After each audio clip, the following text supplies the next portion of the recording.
We'll open our Bibles to Matthew chapter 6 verse 33. But you seek first the kingdom of God and his righteousness, and all these things shall be added to you.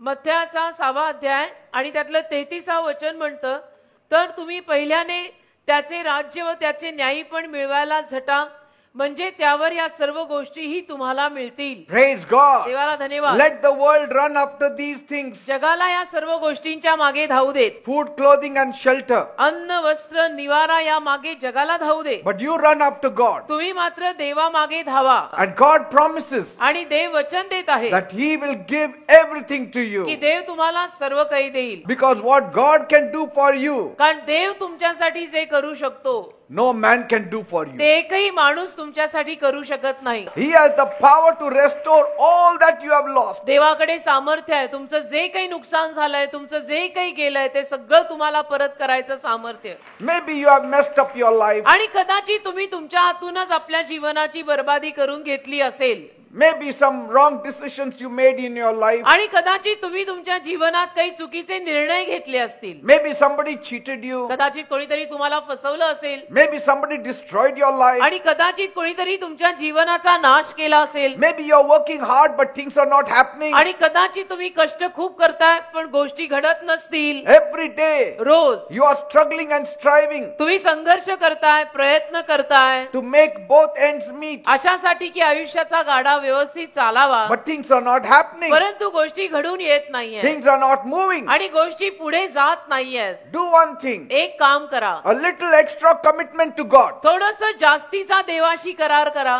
A little bit extra prayer to God. थोडंसं देवाला प्रार्थना जास्त करा. A little bit more closer to God. थोडंसं देवाच्या अजून जवळ या. God can change your destiny. देव तुमच्या आयुष्याच्या दिशा बदलू शकतो. God can revive you. देव तुम्हाला सजीव करू शकतो. God can fix up all your problems. आणि देव तुमच्या सगळ्या समस्यांना फिक्स करू शकतो, दुरुस्त करू शकतो. God can rebuild your life Dev once तुमचं again. परत एकदा जीवन पुनर्वसित करू शकतो, बांधू शकतो. My God is a God of second chances. माझा देव दुसरी संधी देणारा देव आहे. Be a little more serious with God. आणि थोडंसं देवाला जीवनामध्ये गांभीर्याने घ्या. Try him and you will never repent. एकदा तुम्ही प्रयत्न करा देवाचा, तुम्ही कधी पस्तावा करणार नाही की मी देवाकडे का आलो. If you rank God above everything in your life, जर तुम्ही देवाला क्रमांक दिला, आपल्या जीवनातल्या सगळ्या गोष्टींमधला क्रमांक, God will do the unthinkable for you. आणि पहिला क्रमांक जर देवालाच दिला तर देव तुम्हाला विचार करता येणार नाहीये अशी काहीतरी कार्य तुमच्या जीवनात करेल. Untold blessings shall be released in your life. म्हणजे ज्याला म्हणतात ना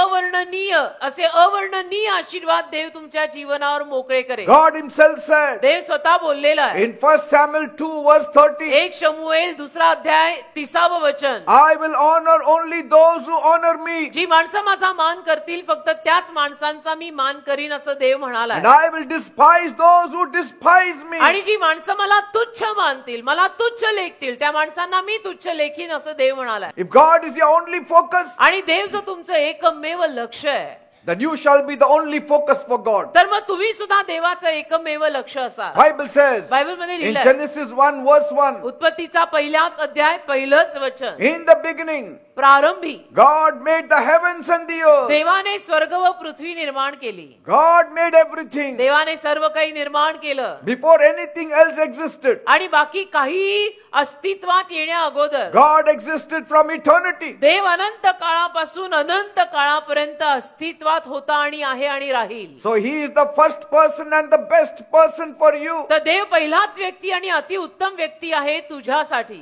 Seek him early. आज तुम्ही देवाला लवकर लवकरच शोधून घ्या. Seek him daily. देवाला रोज शोधा. God is with you. God will guide you into all circumstances. तसं देव जर तुमच्या सोबत असेल तर देव तुम्हाला सगळ्या परिस्थितीमध्ये चालवेल, तुम्हाला आतून मार्गदर्शन करेल. Wherever you are, तुम्ही जिथे कुठे आज आयुष्यामध्ये उभे असाल, in whatever condition situation you are, आणि आयुष्यामध्ये बेटा आज तू ज्या कुठल्या परिस्थितीमध्ये असशील, if you pray to God, जर का तू देवाला प्रार्थना केली ना, God will stand by you. देव तुझ्या बाजूने उभा राहील He will not allow you to be injured in आणि life. देव तुला आयुष्यामध्ये काही इजा होऊ देणार नाही. When one man prays to God, असं होतं बेटा, एक माणूस जेव्हा प्रार्थना करतो, घरातला का चर्च मधला का ऑफिस मधला का your कुठलाही, whole family can be saved. तुझा पूर्ण परिवार तारला जाऊ शकतो. तो एक माणूस पाहिजे. You be a praying person. तू प्रार्थना करणारा तो माणूस बन. Your family will be blessed. तुझा परिवार आशीर्वादित होईल. Your family shall be saved. तुझा परिवार तारणाकडे येईल. Take that initiative from tonight. तो पुढाकार आज रात्रीपासून तुझ्या घरात तू घे. I will pray. काय हरकत आहे? तू My म्हण, house me will be blessed. तू म्हण, मी प्रार्थना करीन, माझं घर आशीर्वादित होईल. I will pray. मी प्रार्थना करीन Dapodi will be blessed. आणि दापोडी आशीर्वादित होईल. I will pray. मी प्रार्थना करीन. Maharashtra will be blessed. Maharashtra आशीर्वादित होईल. I will pray. मी प्रार्थना करीन. My India will be blessed. माझा भारत देश आशीर्वादित होईल. Praise God. असा पुढाकार तुम्ही आणि मी घ्यायला हरकत नाहीये बेटा. Every morning as soon as your eyes open, see the face of rose God. सकाळी डोळे उघडल्यानंतर पहिला फोन हातात घ्यायचा नाही, तर पहिलं देवाला प्रार्थना करायची And see what happens. आणि मग बघायचं काय होतं. God will be charmed. देव इतका तुझ्यावरती आनंदी होईल God will start blessing you from that morning only. आणि देव इतका प्रसन्न होईल तुझ्यावर की त्या सकाळपासूनच देव तुला आशीर्वाद द्यायला सुरू करेल. You will start getting good news after good news. आणि चांगल्या बातमीवर चांगली बातमी, सगळीकडनं चांगल्या बातम्या तुला मिळायला लागतील. I know some of the rich people sit down here and listen to the word of God. मला माहितीये ना, काही अतिशय गडगंज श्रीमंत माणसं देवाचं वचन ऐकायला दर शनिवारी इथे खाली बसतात मांडी घालून. Because they are hungry and thirsty for कारण God. ते देवासाठी भुकेले आणि तानेले आहेत, Praise God. म्हणून त्यांना हरकत वाटत नाही खाली मांडी टोकून सुद्धा बसायला. They say whatever happens, we want to meet Jesus. ते म्हणतात काही असो, आम्हाला येशूंना भेटायचं आहे. मांडी घालून भेटत असतील तर का नाही, जरूर. In your mouth, if you have the sweet name of Jesus, blessing shall be yours. जर तुझ्या मुखामध्ये येशूंचं गोड नाम सारखं राहिलं तर आशीर्वाद तुझे होतील. Praise God. देवाला धन्यवाद.